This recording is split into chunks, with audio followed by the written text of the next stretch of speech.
Welcome back. Now, once you understand how to create a Zoom meeting or a Zoom webinar, there are a few other advanced meeting processes that you'll want to be aware of. For example, if we were to start a meeting and we were to join that meeting and we were to attempt to share our screen, one of the things that you will notice is that you can share your iPhone or iPad screen. If you were to click this and you were to click share, you'll notice then that you have a plugin that you'd need to install in order to do that. And so what we're going to do is we're going to click install the plugin. And so now the install process has begun.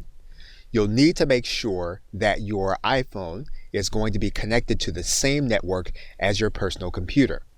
Once you do that, you'll then need to tap on screen mirroring and then choose Zoom Owner.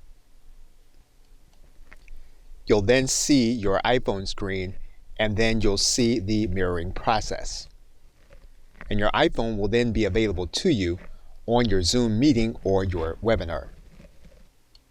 And if you have the webinar plan, you probably have seen that you can connect to Zoom through Facebook, Facebook Workplace, YouTube, as well as a custom live streaming service. Now we can use the custom live streaming service so that we can connect to Twitter, social media networks at the same time, which is called multistreaming.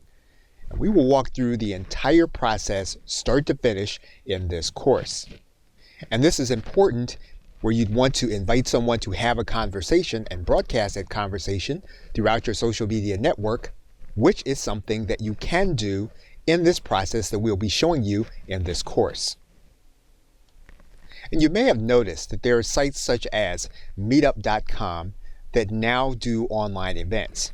And in particular, you're going to see that their suggested vendor is going to be Zoom. However, integrating Zoom into meetup.com isn't actually an integration, it's basically placing a link.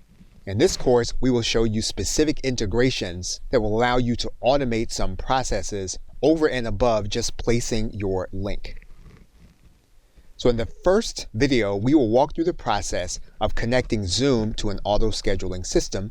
We'll actually do this twice with two of the most popular auto-scheduling systems so that you can manage your appointments and automatically create Zoom meetings with those you will be holding discussion and meeting with. Okay, so with that, thanks, and I will see you in the first video process.